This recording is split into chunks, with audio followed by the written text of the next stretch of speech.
Thank you so much, Andy, as well as Daniela, who's making her way right here. And that's exactly what we're looking forward to.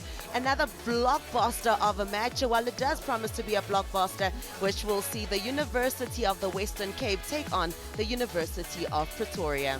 Indeed, the fans are out yet again. We've been loving the support. It is round 2 at the Wits Multi-Purpose Sports Hall.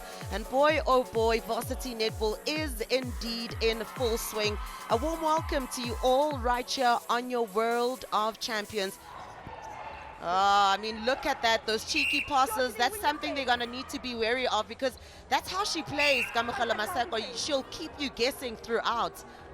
And what I like is they're using those 3 seconds. They are very comfortable to play with the time, play with the ball. They really don't mind. And it just works for them around that circle. Step back, goalkeeper. Yeah, they'll keep relying on Ellis Kennan. She's been phenomenal. She was phenomenal yesterday. She took most of the shots.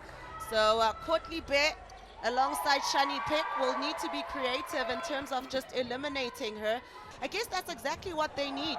Open up the court, practice a bit of patience, especially up front, and make sure that that ball goes in, just like Alice Kennan does for her side. Once again, I'm rating that ball. She's fantastic. Yeah, and we've seen that storyline play out so well. Defenders working hard to get that intercept, but attackers just giving away ball very, very easily, and they will continue to be punished by the likes of Kamagalo Maseko, especially underneath that pole. And now we've got that matchup that we have spoken about before the match started, with Mila Kutsia and Amber Crazen. Just going to see how they play this game off. For Tuks, this is not the case. You know, they've really have gained so much momentum going into these games. And I mean, that has just supported what I said, with Mila Kutsia taking that strong pass into the circle. Then it goes to show to the communication between Bear and Peg. They couldn't even hear her ask for the ball at the back. But also then, do they now resort to man, because they couldn't even feel that Kamogelo is all alone by the baseline asking for the ball. I don't think the structure needs to change. I just think the positioning of your body needs to change. You need to be able to see the players and the ball instead of just turning flat. But I think that is also a thing that the Tuks players do well. They get themselves in a position to actually just turn the positioning of the opponent's body. Because that's the theme of Varsity Netball. Every single team just showing their colors, showing us who they are and what they're made of. And here we witness another combination change from coach Jenny van Dijk. So, you know, it's just getting your hand in for a tip here and there, because that is allowed. The umpires would see that as contesting rather than a contact, actually. Yeah, and that's something that they need to be wary of.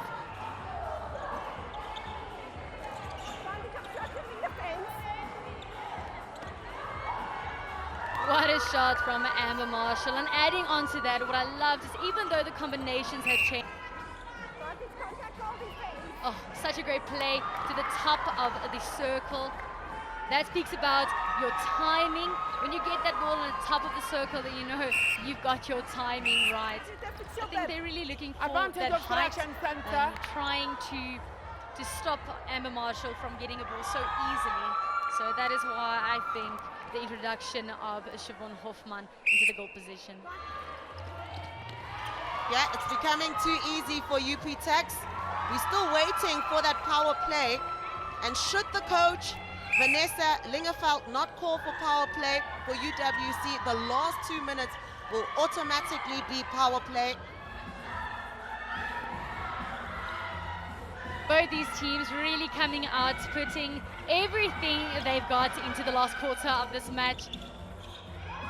Oh, look at that defensive pressure that is being applied by Grobler, making sure that she shuts down any effort coming from Leandre Skuman.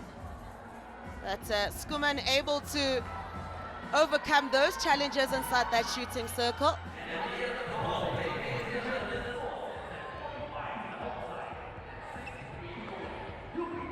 And also just a reminder that if you lose with 7 goals or less, you do get that bonus point.